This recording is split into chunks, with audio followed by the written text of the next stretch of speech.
For me, I think it was the 6 o'clock news where we were getting nightly reports about this growing conflict in Indochina.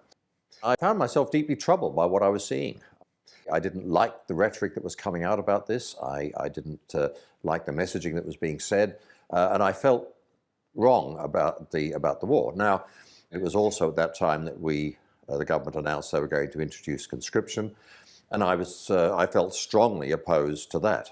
So when I started university, I was very keen to get directly involved in the opposition to the war that was starting to happen around the country. At the time, our view very strongly was that this was a very cynical intervention by the government. This was not one that was ideologically framed passionately. It was a case of all the way with LBJ, and we thought that was a deeply cynical response, because Australian soldiers and Vietnamese soldiers and civilians were being killed for that simple, cynical wanting to be on side with the big buddy. It was something that we really cared about. We actually wanted to see things happen, and so people were in that period giving up short periods of a year or whatever, a couple of years to the activity. But alongside of that, you did have these long-term activists who had been active in the peace movement since the 30s, and the Peace Pledge Union and the Women's International League for Peace and Freedom, and then later, after '65, the Save Our Sons movement, which was made up of women who had previously been active in other anti-war activities. So there was very much an idea of people power, that people could make a difference. And as we got reports from overseas of mass demonstrations happening, in New York and San Francisco and other places, it was a real affirmation that lots of people could make a difference. And ultimately, we would win the day, even though it would take some years.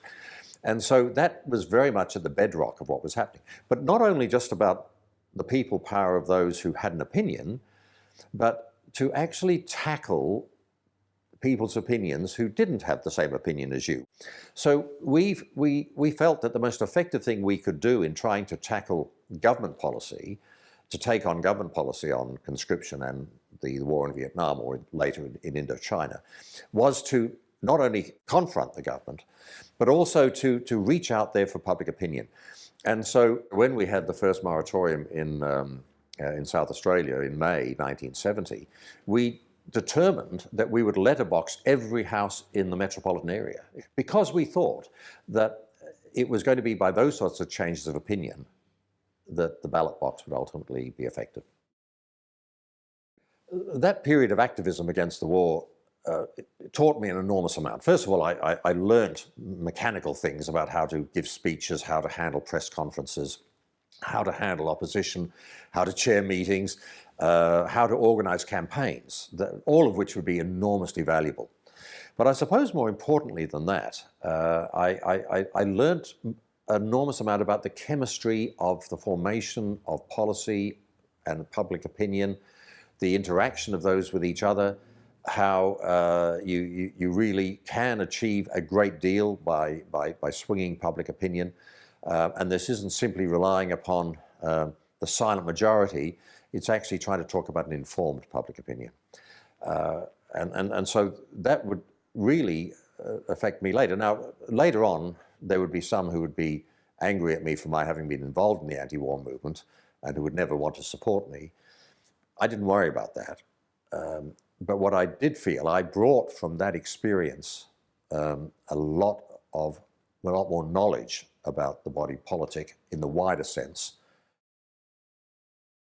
What it took me some years to really be appreciative of was the disparaging of those who went to war.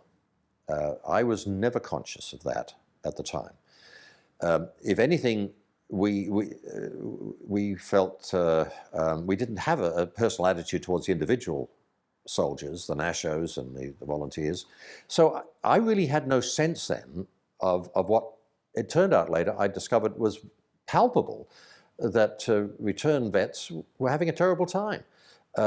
They were being ignored at best and disparaged at worst. That was quite an eye-opener to me to learn of that years later, because it wasn't them that we were fighting against, and it wasn't them that we were asking the community to be against. We were asking them to be against the government that sent them there.